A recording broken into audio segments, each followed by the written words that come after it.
Hi, my name is Hexa and welcome back to my channel. In today's video, I'm going to be getting into my experience living with anxiety and agoraphobia, how I got here, how it affects my life, and how my anxiety issues kind of started. This is a topic that I have avoided going too far into for a long time because I want to be more than just my mental illness. I don't want to be known as the mentally ill girl. But at the same time, through my experience of living with this disorder, I've realized that there are very few people who actually know what agoraphobia is, and there are huge gaps of awareness, understanding, and support. So I want to talk openly about this because I think it's important for people to know what it is, for people to take it seriously, and hopefully for people with agoraphobia to receive more support and understanding from those around them. This video is going to be posted to two separate YouTube channels, my main channel, Hexa Angel, as well as 365 Days Brave, which is kind of a channel slash project that I started a few years ago and haven't really kept up with. The idea behind 365 Days Brave was it was meant to document my progress of recovering from anxiety. It was going to be about trying new things, being more outgoing, and having more fun, as well as just challenging myself to face and to confront my fears. There is more to me than my mental illness, and I didn't want my anxiety stuff to just take over my entire main channel, and so that's why I created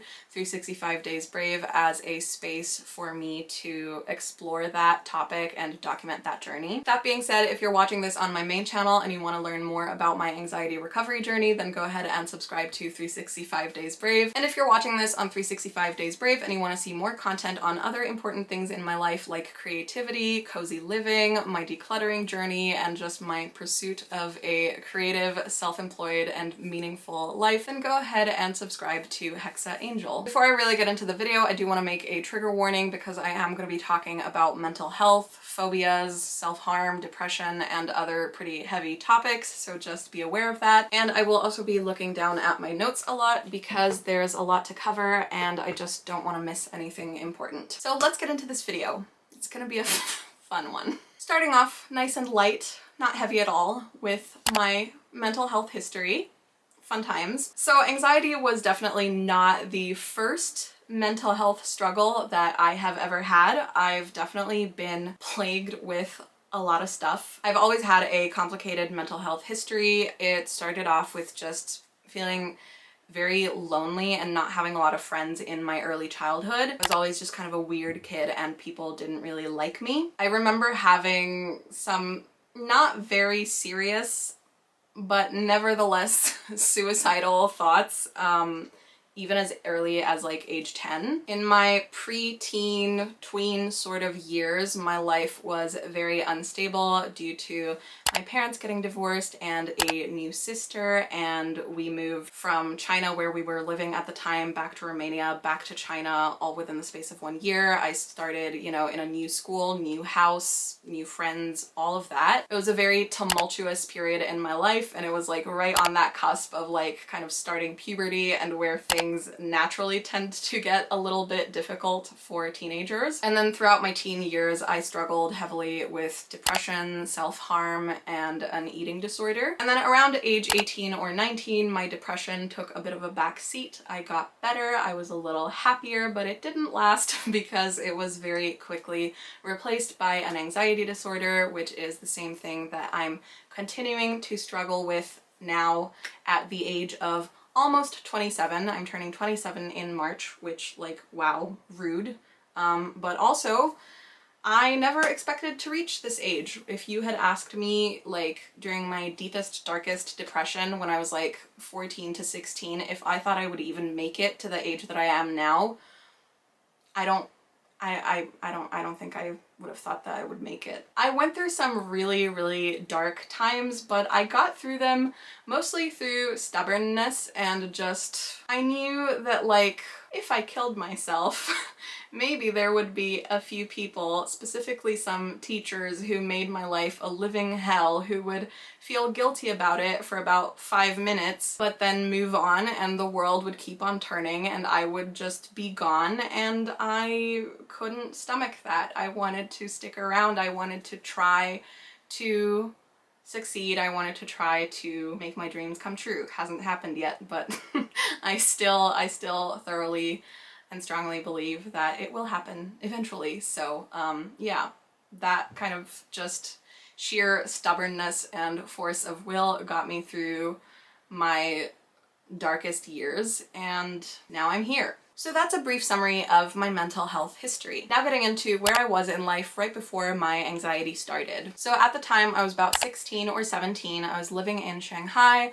I was a singer, I was a social butterfly, I was very outgoing, I was really active in different communities, especially the performance arts community and the queer community in Shanghai. I was always at events or just gallivanting around the city. I was in a couple of different bands. I was never home. I was very much an out of control teenager. My mom was like at her wit's end with me. I thought I was having fun. I thought I was just like coming out of my shell and like getting to know myself. But at the same time, I was still deeply depressed. I was really neglectful of myself and my body.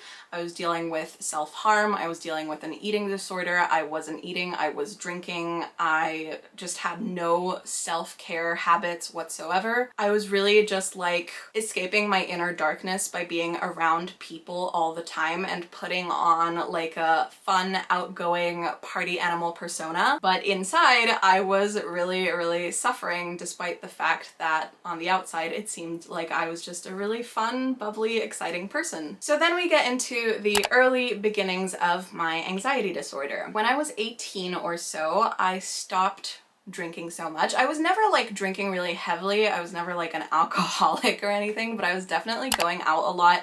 And since I was so skinny and also a lightweight, like it did not take much for me to be drunk, and it was very much like a coping mechanism. But I realized that alcohol was having just very unpredictable effects on my mental health. I could never know if it was going to be a good night or a bad night, and I just also didn't like how it made me behave. I didn't like the person that I was kind of becoming under the influence of alcohol. I don't think I made like a conscious decision to stop drinking, but I just like slowly phased it out. So around 18, I was not drinking that much anymore. I kept doing all the things I was doing, you know, the socializing and the performing and the going out and all of that stuff, but I started prioritizing my self-care a little bit more and like eating more, gaining a little bit of weight, which at the time like I really, really needed. My depression started getting better. I got into the first healthy romantic relationship of my life. I was working for like a couple hours a day as an English tutor, and I was making really good money for my age and like total lack of work experience. I was making like $275 a week, which was huge for me. So around the time I was 18, there was about a 6-month period where the depression was basically gone, the anxiety hadn't hit yet, and I was just kind of content and at peace, and I was having fun like a normal young person without all these self-destructive habits. But unfortunately, this very happy and kind of peaceful, wholesome time in my life was not to last. It was towards the end of 2016 that my anxiety slowly started creeping in, and then by the spring of 2017, when I had turned 19, I was basically housebound.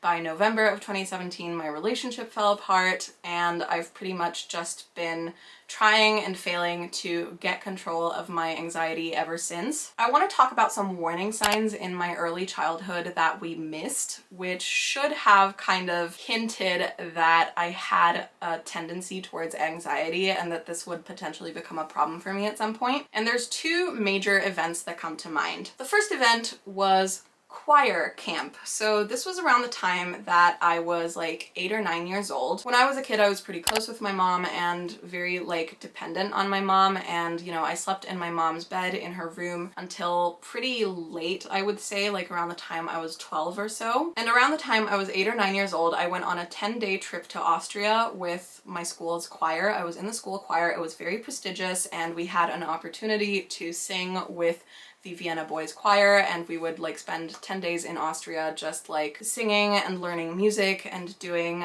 different camping activities. We were staying in a hotel, and I had just like a small bed next to a wall, and most of the time I slept on my right side facing the rest of the room, but one night I turned over onto my left side, and when I slept in my mom's bed, I was on the right and my mom was on the left. And so in that moment, I turned onto my left side in my bed in this hotel, and came face to face with just like a wall where my mom should have been. Wow, I didn't think I would get emotional. Why am I getting emotional? This is ridiculous. But anyway. So it suddenly hit me that like where my mom was supposed to be, there was just a wall, and I became suddenly very homesick, inconsolable. I really missed my mom, and the rest of the trip was really difficult. I wouldn't eat, I couldn't sleep very well. I just wanted my mom back. It was only a 10-day trip, you know, and so a few days after this happened, like I was back with my mom and everything should have been fine. But honestly, I think that night, or that like realization of my mom just suddenly not being there, hitting me like a ton of bricks in that moment, it was kind of like a form of trauma, which nobody realized at the time. And so that event triggered a period of, I'm not sure how long, it could have been just a few months or like a year or two, where I became convinced that if I didn't sleep in the same building as my mom, that my mom was gonna die. It was like this invasive, terrifying thought. So obviously sleepovers became really difficult. I was that pathetic little kid who like went on a sleepover and then couldn't fall asleep and was laying awake in my bed at night worrying that my mom was dead. It blew over eventually, and like I was eventually able to go on sleepovers and just have a nice time and be normal, but I never got therapy for it at the time, and I definitely think it was one of those like early signs of an anxious personality that should have been paid a little bit more attention to. I also think potentially there's like an element of OCD there, but I'm not gonna get into that. But definitely those invasive, irrational thoughts and fears of death were really a lot to deal with as a kid and caused a lot of fear and anxiety. The second event that should have tipped us off that anxiety was gonna be a thing with me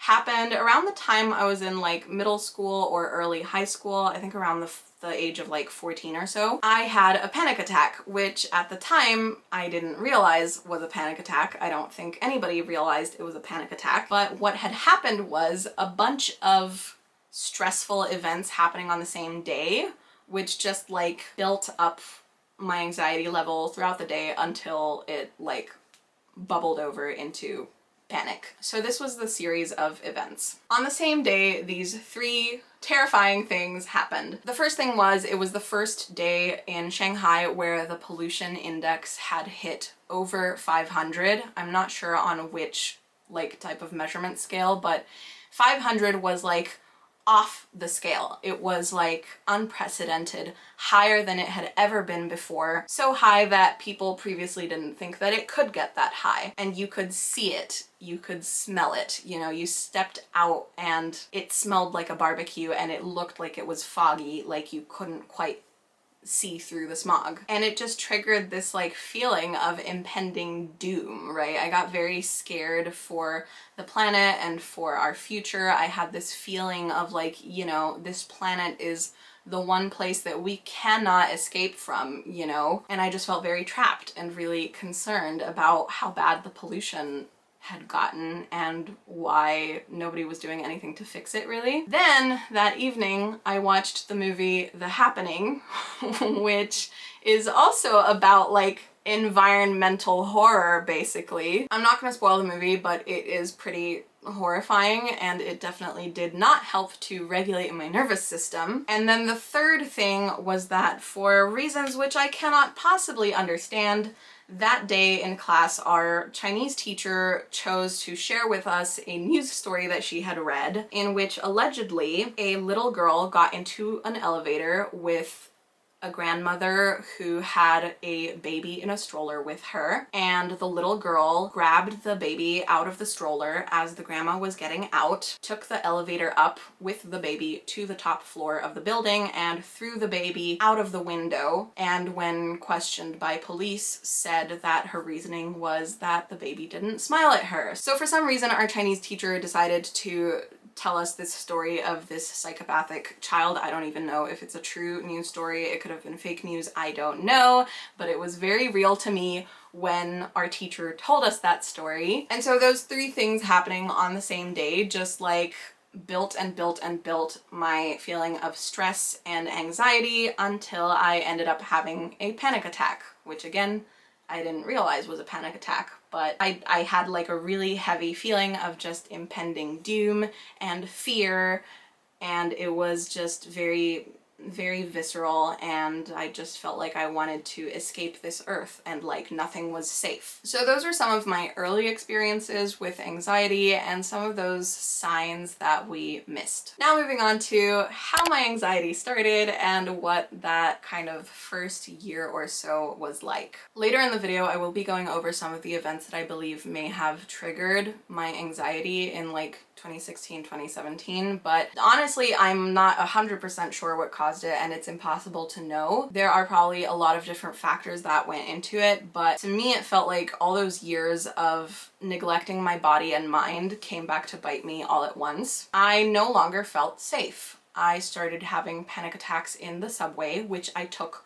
all the time. I was constantly on the subway, and suddenly I started getting these intrusive thoughts of getting trapped in the subway and like the doors not opening, the train not moving, and like the next train coming and crashing into us and like dying in the subway basically. So I very quickly kind of couldn't take the subway anymore. And after having those first few panic attacks, of course, you develop the fear of having more panic attacks. So you start to slowly just avoid the situations in which you had previous panic attacks until your world gets smaller and smaller and smaller. Once 2017 rolled around, health anxiety became a really, really big theme in my life. I didn't trust my body. I was super paranoid. I was sure that there was something wrong with me physically. Because the thing is, anxiety causes a lot of really scary physical symptoms, which are virtually indistinguishable from an actual, like, cardiac or neurological event. I was getting heart palpitations and a really fast heart rate. My blood pressure would get really high. I was often feeling really dizzy and lightheaded, like my brain wasn't getting enough oxygen. I would feel nauseous. I would get weird kind of like tingly sensations in my limbs and in my face. There's a reason why so many people call an ambulance when they have a panic attack. It's because it literally can feel like a heart attack or a stroke. And so for me, I stopped trusting my own body. I stopped feeling safe in my own body. I started to think that I had a brain tumor. If I got a cramp in my leg, I would think that it was a blood clot, and I would panic thinking that it would travel to my lungs or to my brain and kill me. At the time, we were still living in Shanghai, and we had a housekeeper and nanny who would come in at noon to kind of clean the house and cook and help take care of my little sister. So she was coming in at noon, and I would try to deliberately like go to bed late so that I would still be asleep by the time that she came in, because if I woke up before the housekeeper came and I was awake and aware that I was alone in the house, I would experience like an insane level of panic because I was conscious and able to have thoughts like, what if I have a medical emergency and there's nobody else at home and nobody's gonna call the ambulance for me and I'm probably just gonna like die here alone and get found hours later. I would sometimes ask my mom to call me every hour or so to check in on me to make sure I was still alive. I wouldn't take a shower if I was home alone because I developed a fear of slipping in the shower and like passing out or hitting my head or whatever. I was scared to leave the house in case I would vomit or faint in public. By spring of 2017, I pretty much would no longer leave my house for any reason other than to go to doctor's appointments, and I was going to doctor's appointments constantly trying to figure out what was wrong with me because I was just convinced it was something physical. It had to be something physical. I even went so far as to subject myself to an MRI, which MRIs are a really fucking scary experience because I thought I had a brain tumor and I was having these like dizzy spells and whatever. And so my doctor finally sent me to get a brain MRI, which of course came up clean, but that didn't put my fears at rest either. It just, I was like, oh, well, I probably still have a brain tumor or an aneurysm or something, but they haven't seen it because they didn't use contrast, you know? Like, I tried all these different things to try to shut down the health fears and the health anxiety, but it's not rational. So no matter how many tests they did, I didn't trust the results, and I was still convinced that something was physically wrong with me because it felt like there was something physically wrong with me. Nothing put my fears at ease. I was constantly convinced that they had missed something, and that was kind of what it was like for that first year of my anxiety disorder. So now let's get into what my anxiety is like today, because some things have changed, but not everything. Some parts of my health anxiety I was able to just get over. I no longer have a persistent crushing fear of a cardiac or neurological event. I'm no longer afraid of slipping in the shower, and I can take a shower even when I'm home alone, and I'm generally fine. At some point my life got so shit with the health anxiety that I started just telling myself I don't care. I started saying, I don't care if I have a heart attack, I don't care if I get a brain aneurysm, I don't care if I have a blood clot, I don't care if I slip and die in the shower because my life is so shit, like it's not worth living. Which is not really true, but that kind of mantra of I don't care and trying to trivialize and like dismiss those fears eventually did help a little bit to put them to rest. However, I still have a very huge and very irrational fear of losing control of my bodily functions.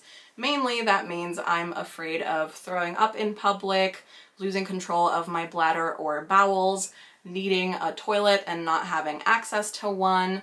I'm afraid of fainting in public, and I'm generally just scared of having a panic attack in public as well. And of course those fears lead to a lot of severely limiting avoidance behaviors. So I hate being far away from a bathroom, and I try to avoid situations in which the bathroom accessibility is questionable. I avoid long drives because I'm afraid of getting motion sick and throwing up because of it. I refuse to get on a boat for the same reason. I don't take a lot of public transportation because of the lack of bathrooms, the fear of getting stranded or being in an accident or publicly embarrassing myself by puking or fainting or something on a train or a bus or whatever. And I do still get quite anxious and antsy in restaurants and in most public settings. I use a very common coping strategy for a lot of people with agoraphobia, which is trying to have a trusted person with me. So I do feel a little bit safer in public settings when I'm with someone I know and trust. But that does mean that there are a lot of things that I struggle to or avoid to do alone. I haven't taken a bus in like a year. I haven't gone anywhere out in the city to a mall or to a venue or to a concert or anything like that in probably like 8 or 9 years. I generally have to rely on others for almost everything pertaining to my mobility and getting from place to place, and I have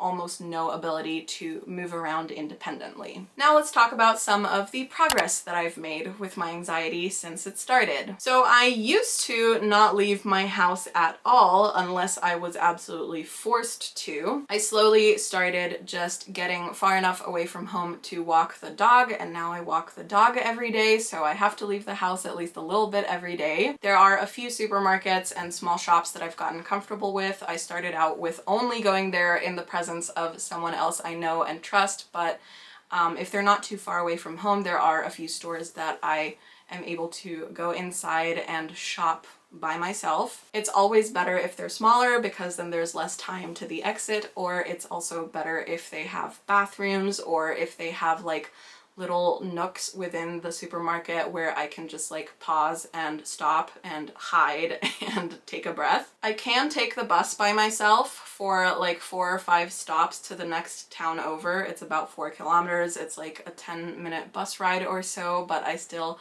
avoid it as much as possible because I still really don't like it, and it still takes me like hours of stressing about it and like hyping myself up to get on the bus to go anywhere, even if it's a really short bus ride. I basically have only like a 20 to 30 minute radius around each of my safe spaces that I'm willing to venture out in by myself.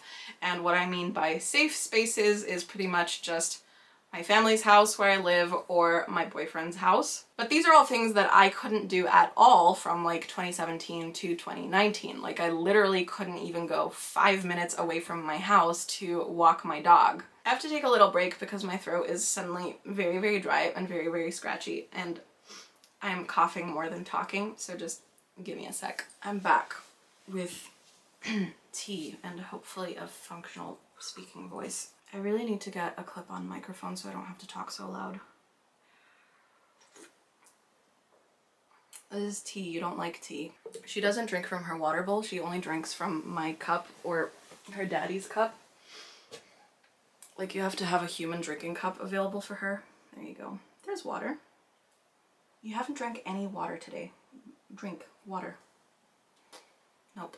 So these are all things that I couldn't do from 2017 to 2019, but to be honest, I haven't made much progress since then. I've kind of just secured a few of those small milestones and then didn't challenge myself further. I've gotten a little bit better about joining family activities and like going out with people to different places, but there's still a lot of things that I skip. If there's anything in my body that feels even a tiny little bit off, if I'm a little bit tired, if I have a little bit of indigestion but nothing serious, any little physical symptom is enough for me to cancel plans and stay home. To summarize the root issue, my anxiety can be summed up as the following two major themes: loss of control of bodily functions and just the fear of fear, meaning the fear of having a panic attack. And ultimately, those two elements result in agoraphobia. So how did this all start? Moving on to the chapter that I have titled Toilet Phobia and Emetophobia.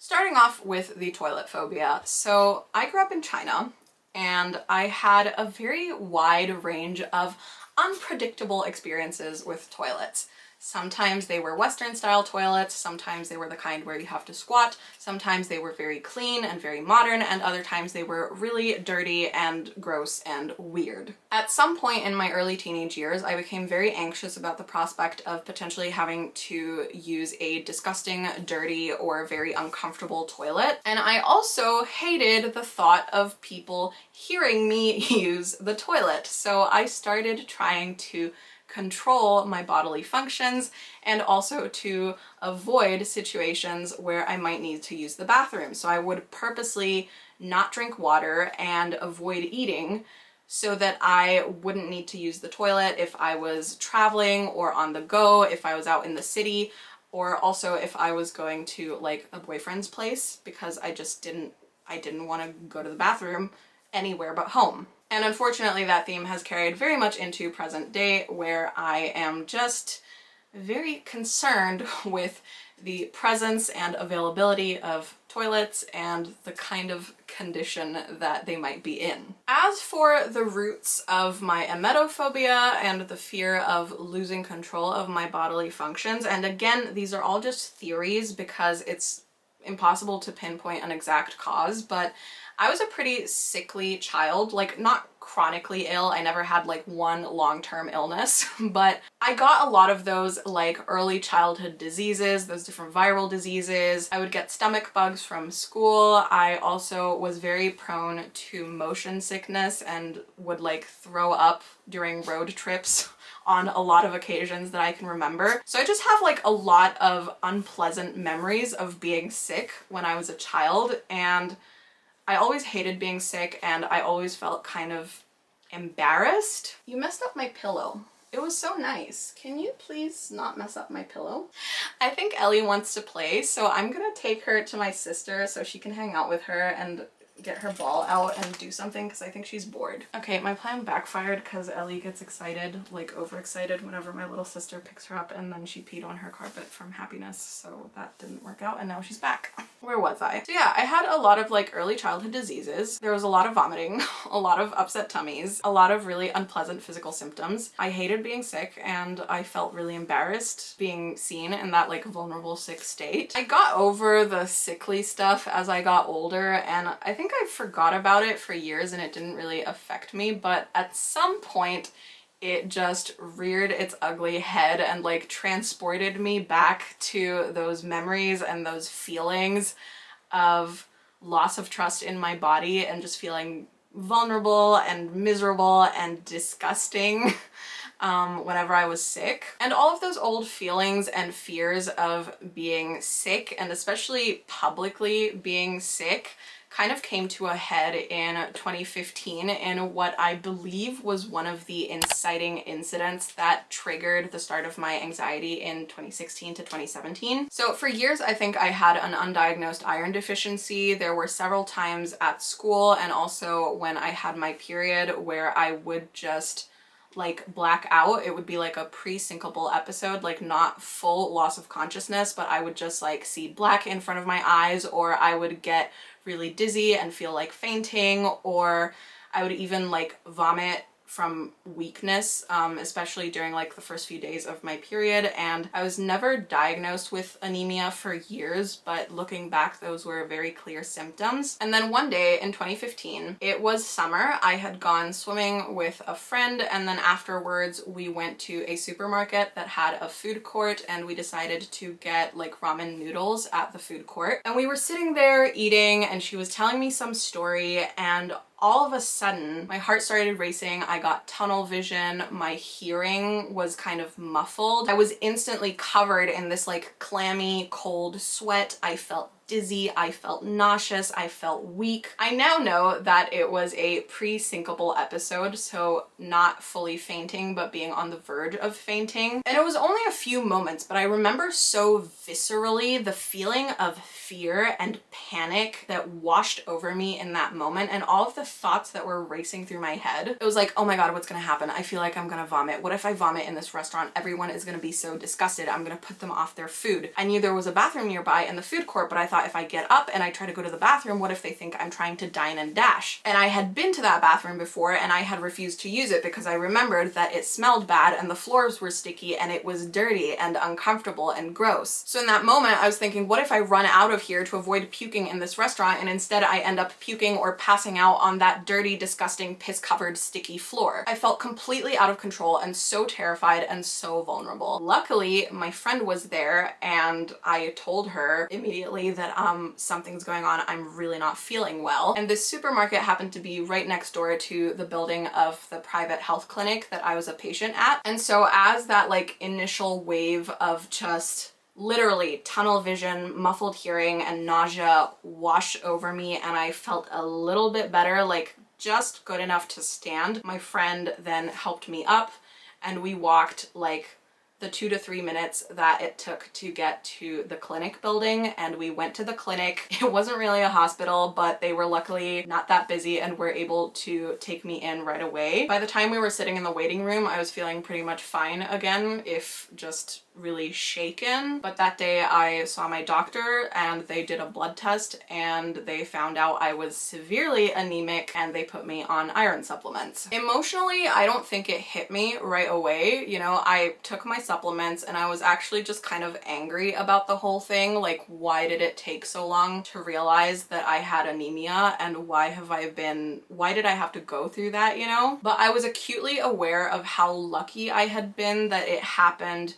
in the presence of a friend, close to hospital and close to home. At the time, I was all over the city, hours away from home, for hours every day, all by myself. Obviously, I started developing this fear of like, what if something like this happened when I was far from home among strangers? I pushed through it, I kept going, but I slowly started to feel less safe in my body, less safe being out and about by myself, less safe being out on stage and performing, because again, I was a singer, I was in bands at the time, I was, you know, frequently in front of audiences of like 200 people, no problem. But when something like that happens, you start being afraid. So that event happened in the summer of 2015, and it was another year and a half before I developed full-blown health anxiety, by which point the anemia that had caused those symptoms was pretty much completely resolved, but my body remembered the trauma, the fear, that out of control feeling. And so I think that's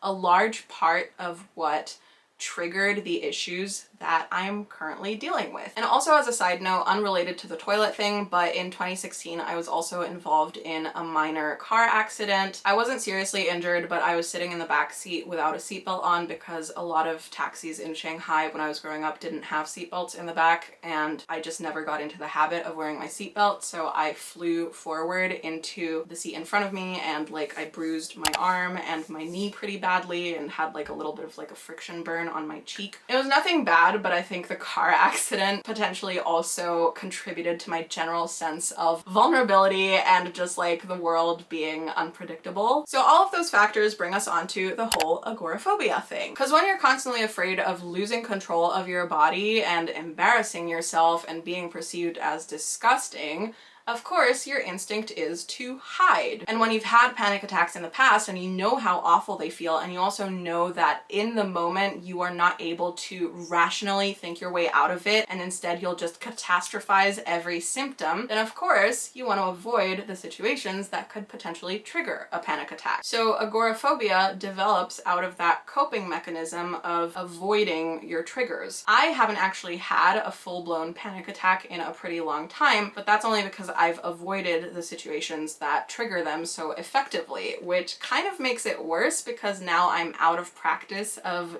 dealing with panic attacks, which makes them even more terrifying. Agoraphobia is really difficult for people to understand because it's like, how can you just be afraid of like walking down the street, going to a store, being out in public and doing normal things? The definition of agoraphobia is extreme or irrational fear of entering open or crowded places, of leaving one's own home, or of being in places from which escape is difficult. And that last part about escape being difficult is what really stands out, because I'm not technically afraid of walking down the street. I'm afraid that I will have a panic attack while I'm walking down the street and not have a safe place where I can hide until I calm myself down. I'm not technically afraid of being in a bus or on a train. I'm afraid that I will experience tummy problems while I'm on a bus or train and not have access to a toilet where I can, you know, go until I feel better. I constantly feel the need for a place that I can escape to or a place that I can hide in, and in most cases that would be like a bathroom. So the further I am from a bathroom, basically, the more anxious I feel, especially if there's a lot of people around who could potentially witness my fear, my discomfort, my irrational behavior, or,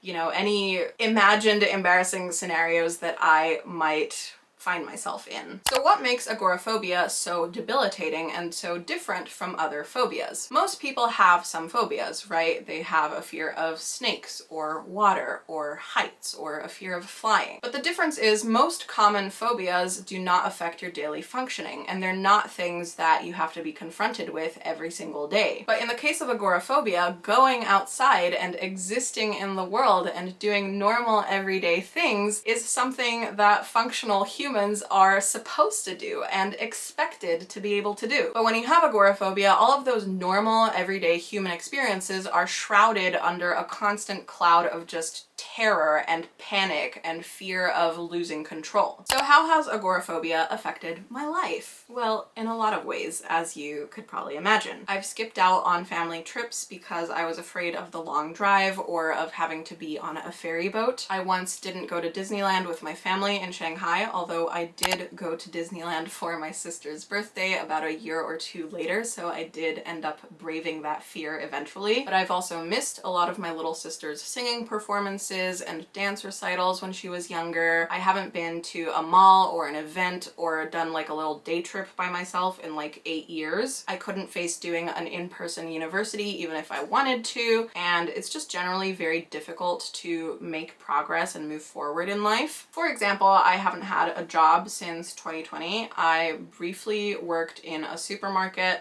part-time, 4 hours a day from October 2019 to March of 2020. I eventually had to quit because I couldn't fall asleep thinking about having to go to work the next day. I was constantly sick. I was constantly stressed. I felt so like physically exhausted despite the fact that I was only working 4 hours a day. It just took everything out of me to be out in public and working for those 4 hours and like trying to keep the anxiety at bay. People don't realize how physically exhausting it is to recover from anxious situations when you have an anxiety disorder. Like the adrenaline really takes it out of you, and like trying to dissipate that adrenaline, trying to keep the adrenaline at bay, it is so incredibly draining, like I cannot even describe. So it really, like, for me, puts me at very high risk of just getting sick, feeling tired, and suffering symptoms of burnout, basically. So when I had that job, I just felt constantly drained and overwhelmed. Since 2020, I've been trying to pick up as much work as I can online and make money that way, but it's not very consistent and I really don't earn enough. I would like to get another part-time job just for the financial stability, but at the same time, I don't want to. There's plenty of reasons why. You know, I have ADHD, so I don't thrive in a normal work environment. I have a sleep disorder, so I don't thrive in normal working hours. But the worst part and the hardest part for me is actually physically getting to work, because even if it's just like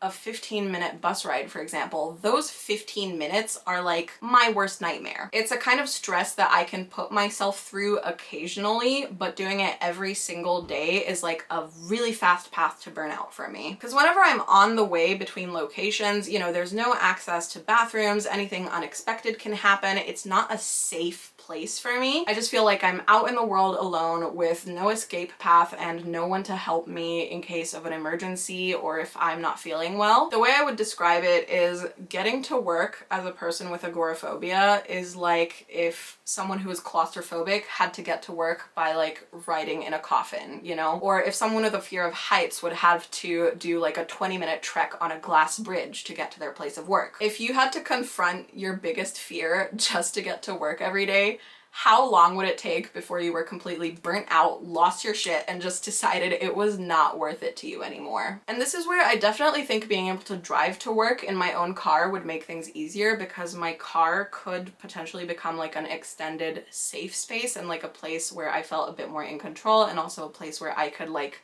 hide and calm down. But first I would have to get the money for the driver's license, then I'd have to get the money for the car, then I would have to sit through the trainings and the tests and the first aid classes in, you know, classrooms and situations which you are not supposed to leave and is very much like a not easily escapable situation for me. I actually had an opportunity to get a driver's license when I was 20, and a big part of the reason why I didn't go through with it was because I was too scared of the prospect of having to sit in the exam room to do like the written test and not being able to leave the room until I finished the test, because that would make me feel completely trapped, which is a really huge trigger for agoraphobia, which really sucks because I do think being able to drive myself places would give me some level of control and make a lot of things a bit easier. Okay, so I've pretty much covered what it's like living with anxiety and agoraphobia, how it started, what kind of triggered it, and how it affects my life.